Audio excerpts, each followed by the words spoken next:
Well, good evening and welcome into this special Meet the Candidates edition of our Facebook Live featuring our final candidate and saving the best for last, I guess. It's I Dave like White, that. ladies and gentlemen. Welcome in. Thank you. Thanks for having me. Glad to be here. We've had a chance to talk with, I think, just about everyone who has declared that they want to be the next governor of Pennsylvania, some of whom have since dropped out, some of whom were going to drop out and then didn't. You've been in this all along. And I tell you, I will say, Dave, while maybe not always, well, the gubernatorial race is an interesting one. And rather than I put words in your mouth, why don't you set it up for me as we close in on this May 17th date?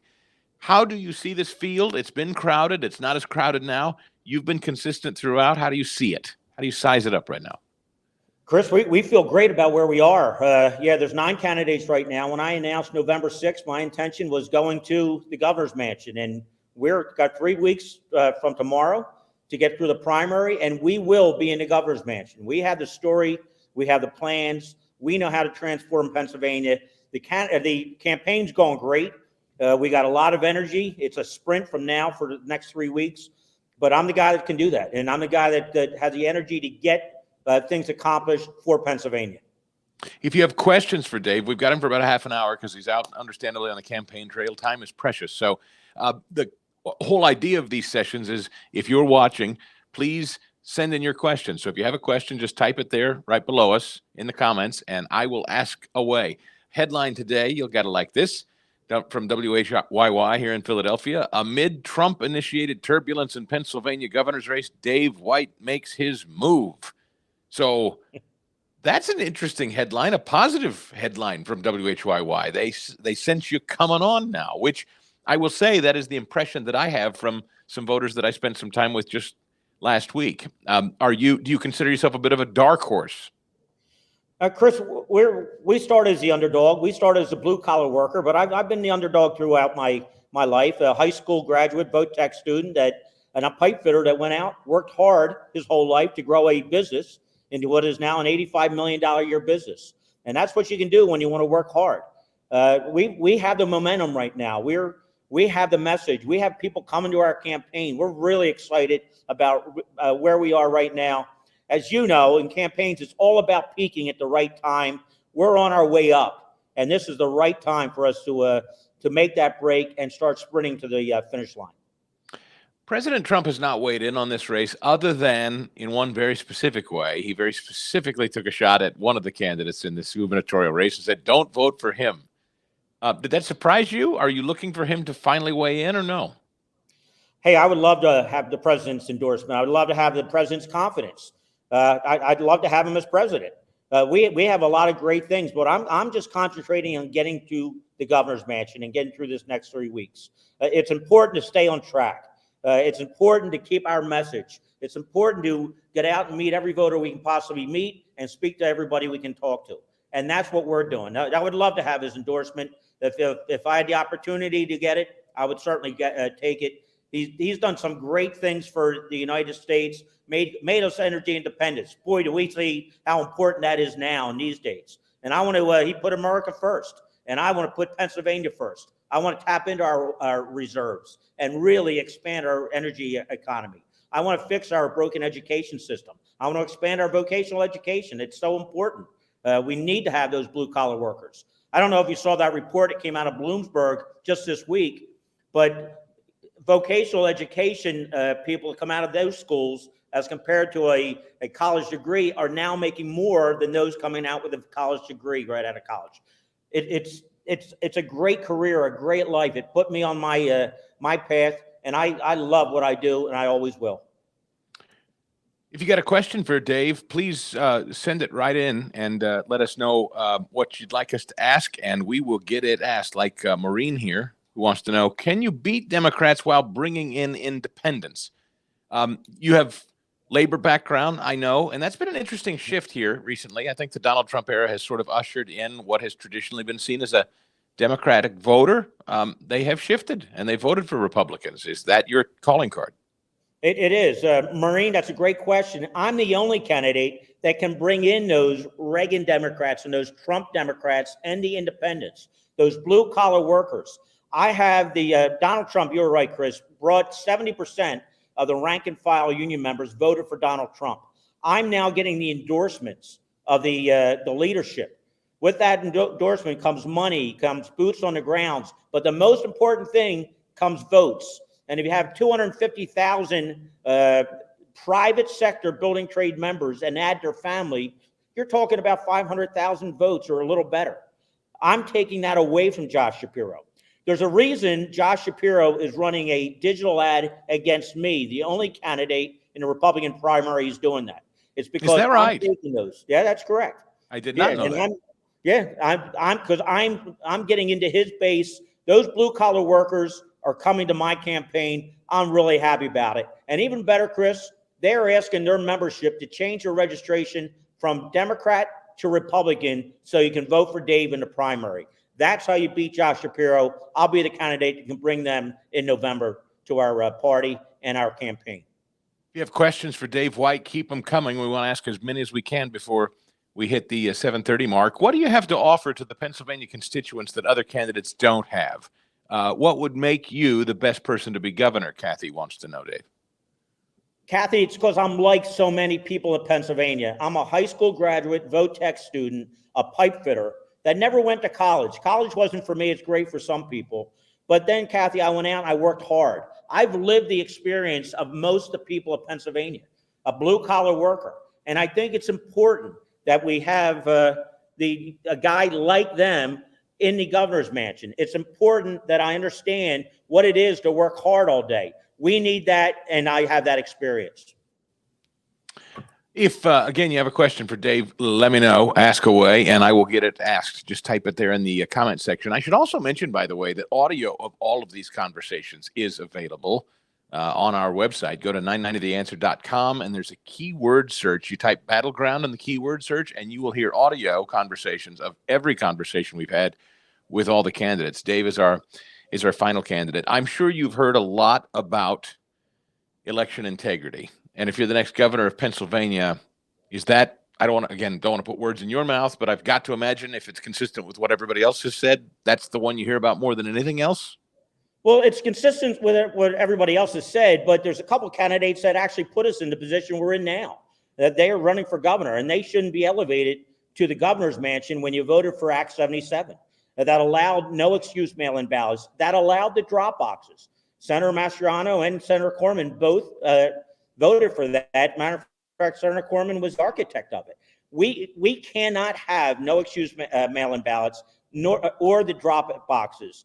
They're just not safe and secure. I will amend Act 77, probably repeal that and have election integrity that will not allow no excuse mail-in ballots. We will have absentee ballots if you're infirmed, if you can't get to the polls. But we also will outlaw the drop boxes. They're just not safe. They're not secure. I want voter ID. When that polls at 80%, whether you're Republican or Democrat, we should have it. I've stayed in about 200 motels over the past 6 months. Every motel or hotel, I had to show my ID. If you got to show it to get into a hotel, there's no reason you shouldn't have to show it when you come up to vote. We have to have certainty and integrity back in our elections. I'm the governor that'll make sure we can do that. Derek, or I guess Derek is somebody under Derek's name says it's Tracy, 31-year-old severely disabled son who is on a home and community-based waiver, which allows for 150 hours per week of nursing. There's a severe nursing shortage. Incredibly harsh regulations for occupational therapy, I believe, is OT. As a parent and someone in charge who is way too intimidating, I've emailed your page, would like to chat about what could be done. I assume that means nursing shortage is directly the question on that, maybe Dave, or if you can interpret it a different way. I think Tracy, probably one of my webpage. I have a severely handicapped son myself. I have 4 children: Lisa, Matt, Brian, and Kelly, and 3 grandsons, and 1 grandbaby on the way, by the way, which is great. Congratulations. My 33-year-old son has cerebral palsy and microcephaly, and has the mentality of about a 5-year-old. Doesn't walk, doesn't talk, but he's a beautiful boy. We love him to death. And Tracy's right. It is difficult to get answers from the departments. It's difficult to get these waivers in a timely manner. We need to put a time limit so parents with disabled children aren't waiting 6 months and 9 months for the waivers. We'll put time limits. Maybe it's 60 days to get their job done. You know, the hardship of having a handicapped child and the love you give them and the time you spend, they need a little bit of help from the government, and they should have it. I'm going to make sure as governor, because I've experienced it, that we help those and we stand up for those that can't stand up for themselves. Lisa's question for Dave White, and by the way, if you have one, just type it in the comment section as you're popping in here. Let me know what you'd like to ask. Lisa says, why should we vote for you over Doug Mastriano, who is a very conservative candidate who's been speaking to us about the election and pandemic since the beginning? I don't know that you haven't, Dave. I don't know you well, so I don't know what your position was early on in the pandemic when lockdowns and whatnot happened. Did you take a public position, and if so, when? Well, listen, I was running a business, and my business was one of those that was shut down. I didn't get paid for 4 months, quite frankly. And Doug Mastriano, a nice guy, good senator, he got paid. You know, everybody in government was allowed to go home, have a paycheck, didn't worry about benefits. I had to lay off my 85 guys and then wonder what we were going to do. And as you know, then Governor Wolf leaves Wolf Industries open while everybody else is shut down. Senator Mastriano is a fine man, but he also voted for Act 77 that put us in a position with these mail-in ballots. That I am a conservative, true conservative. I'm a business guy. I understand how to get jobs into Pennsylvania. If you're not a businessman, it's hard to tell me and tell others how we can get businesses into Pennsylvania. I am not part of the state or federal government. They have been, Senator Mastriano and a lot of my opponents. I'm from the outside. I'm a business guy that gets results. And Chris, I think I said this on your show once. In business, if you don't get results, you don't grow. In government, if you don't get results, you get reelected. And that's what's got to end in Harrisburg.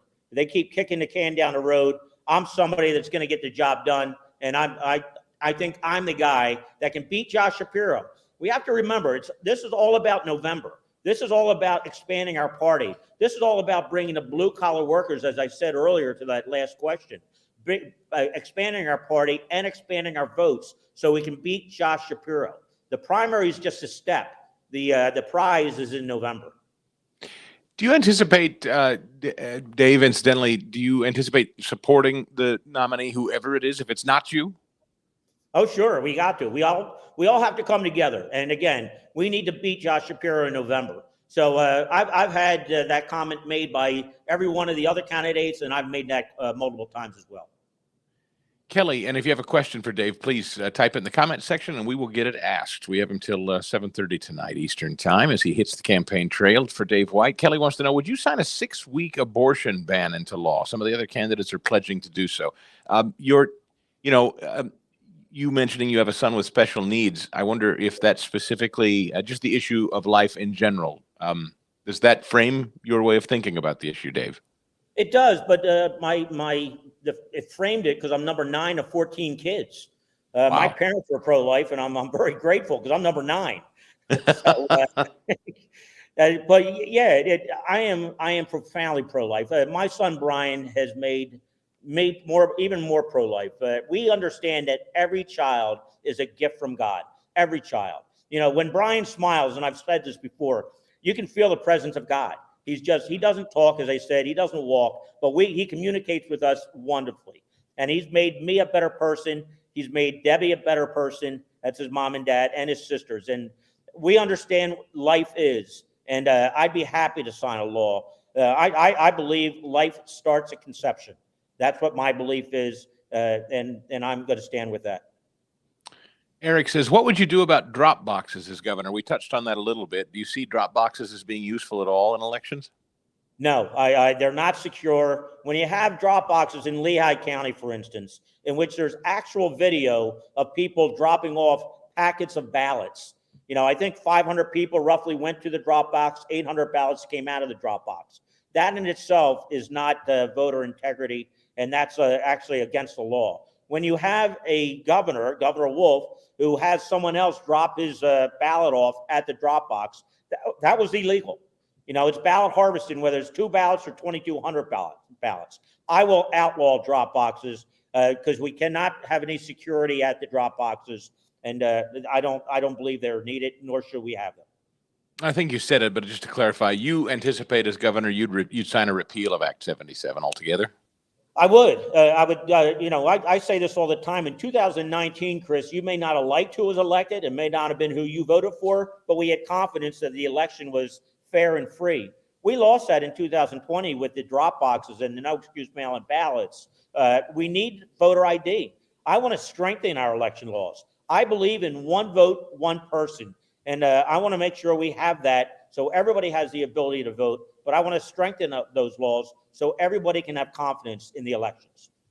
If you have a question for Dave White, just type it in the comments section and I will get it asked. As a business owner, Dave, what are people facing in Pennsylvania that you think you could fix or you uniquely have a perspective on that you'd get to working on right away as governor? Well, on day one, the mandates are going to be gone. I will tell you that. You're not going to be able to refuse somebody if they're not vaccinated. The mask mandates will be gone as well. But also, we need regulatory reform. Chris, we're working off of regulations that are over 100 years old. And I like what Donald Trump did when he went to Washington. If you want one regulation, get rid of 3 others. But we also need permitting reform. We have no time limits on the state permitting. And what business needs, and I know this as a business guy, is certainty. You need to have certainty. That's why businesses and commerce are not coming into Pennsylvania. We need to put a time limit on permits. It might be 3 months or 4 months, but if they're not approved or the comments come back, then it's going to be deemed approved. That's how you get things done. That's how you get our economy going. And you have to cut down on the bureaucracy in Pennsylvania. I've said this. On day one, every department head will have their resignation letter on my desk and will need to interview for their job. And if they're not pro-growth, pro-business, pro-Pennsylvania, quite frankly, they shouldn't work for Pennsylvania. We need to make sure this government works for Pennsylvania again, not Pennsylvania's men and women working for the government. How do you view the city of Philadelphia, Dave White, as a unique, it's obviously a unique issue and a unique concern, and it's a far different county than the other 60 plus across the Commonwealth. Maybe the closest is out there where Pittsburgh resides. There's no place like Philadelphia. It's highly populated. It's crime ridden. And I often wonder about places, rural counties in Pennsylvania who don't know or even think much about Philadelphia. They don't care to live there for maybe lots of obvious reasons. It's expensive. It's crime ridden. How does a governor, how do you see governing Pennsylvania and specifically tending to the issues of Philadelphia? Whereas I think maybe a lot of other Pennsylvanians say, that's Philly's problem, right? Yeah, well, Philadelphia has a lot of unique problems and they create a lot of them themselves. You have Larry Krasner, the district attorney down there, has been a disaster. He has not followed his constitutional mandate, as far as I'm concerned. When you put that hand on the Bible and you swear that you'll follow the laws and the Constitution of Pennsylvania, you need to follow through with that.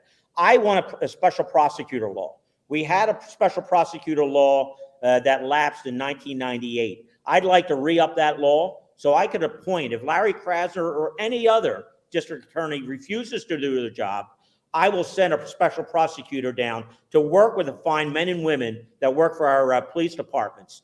The problem is they're doing their job. The bureaucrats and Larry Krasner are not prosecuting. If he's not willing to do it, I will. I can have that law passed quickly, and I guarantee you I'll be down in Philadelphia arresting criminals. We also have to change our bail and our bond. It can't be a cash and just a turnstile. We have to take that seriously, and we should do it at the state level. There are the problems in Philadelphia. Philadelphia, Jim Kenney has called that a sanctuary city. That has to end.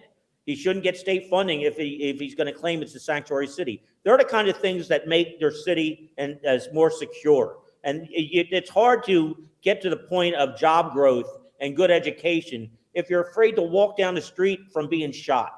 They're now heading to having a worse year than even last year in murders. That has to end, and I'm going to end it as governor. Adam wants to know, Dave, his question, why did you support Rubio over Trump? Will you be a champion for Trump as governor? I would just say, I don't know how you voted in the primary. You'll answer that. I have been very candid. I've supported Cruz.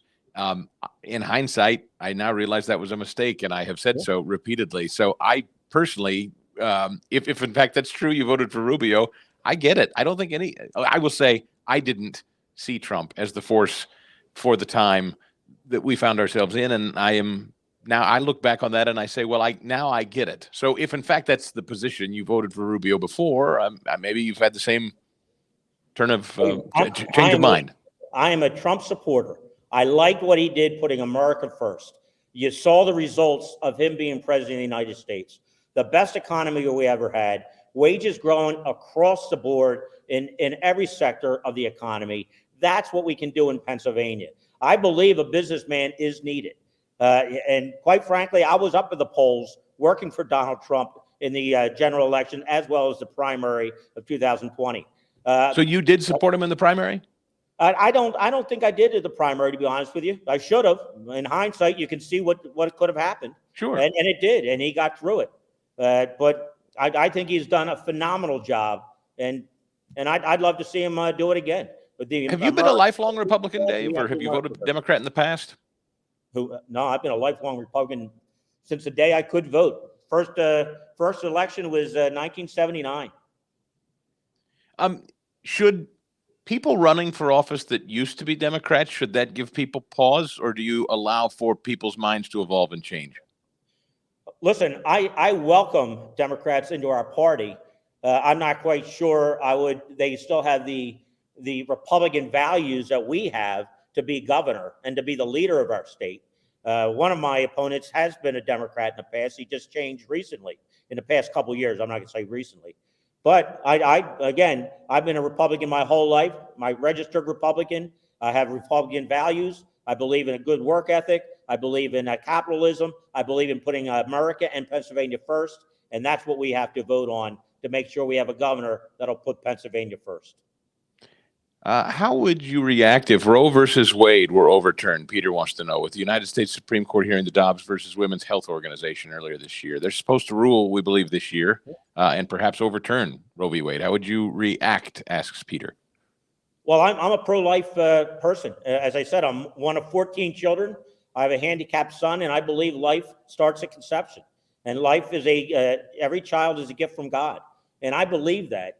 I would certainly sign legislation. And I'm not abashed to say that. Protecting life, I'd be happy to do it. How about the trans issue? This has been an issue for a lot of governors. Some have balked at the idea of signing a ban on biological males competing against biological females at the collegiate level. Do you see yourself weighing in on that as governor? Yes, I don't think it's right. I think it's a fairness issue.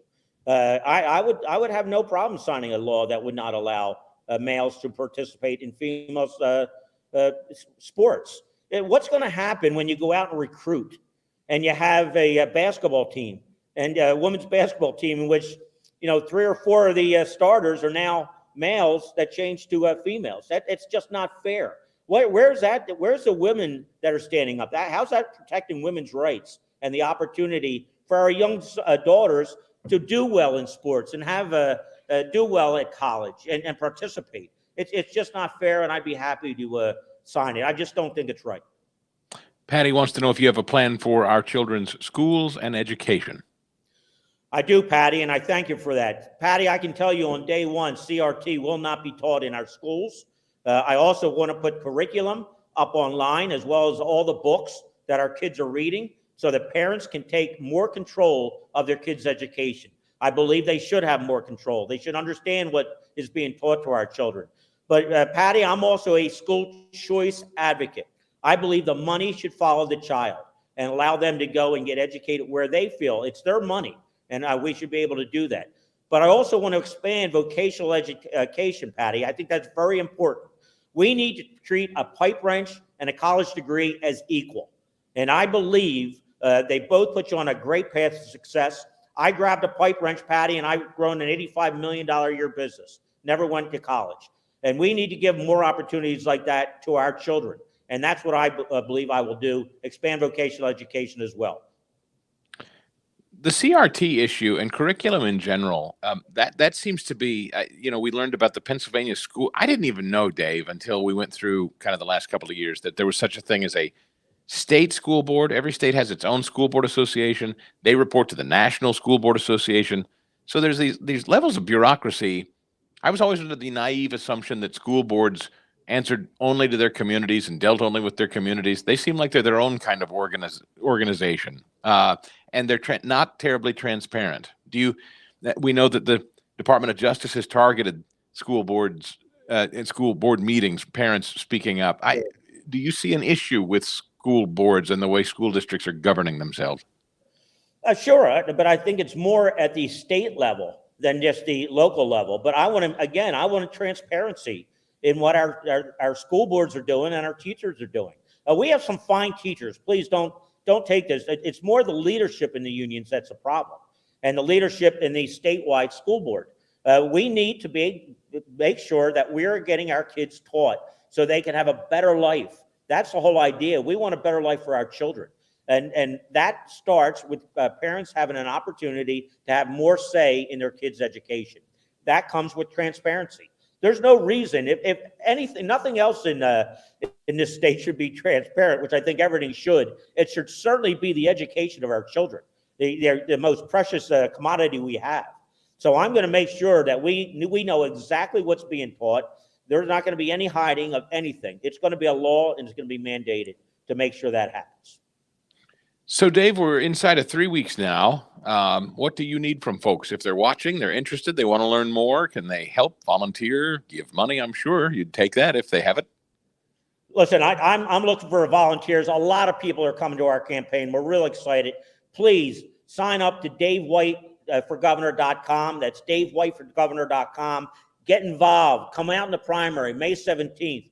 We are going to win this election. We're going to transform Pennsylvania. There's never been a candidate like me, a blue-collar, high school educated vote tech student that ran for governor, that grew an $85 million a year business. It's time for something new. We've tried prosecutors and lawyers and politicians. Let's try one of our own up there in the governor's mansion. I bet you we can get a lot of things done.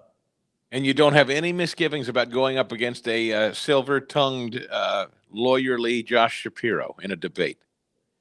The best thing I have going for me about going up against Josh Shapiro is I'm the complete opposite of Josh Shapiro.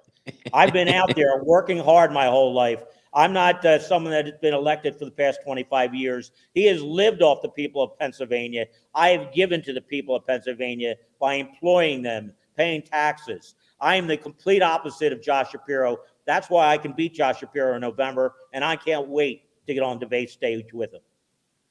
Well, I hope people, if they're interested in your campaign, I hope they'll seek you out with 3 weeks to go. It's really anybody's race. It still seems very, very wide open. I know you have a strong base of support out there, Dave. We appreciate your time. I know you've got other events to get to, so thank you for joining us tonight, Dave. And this interview and all the interviews with all the candidates, again, that's warehoused at Philadelphia's AM 990 The Answer's website, so 990theanswer.com, keyword battleground.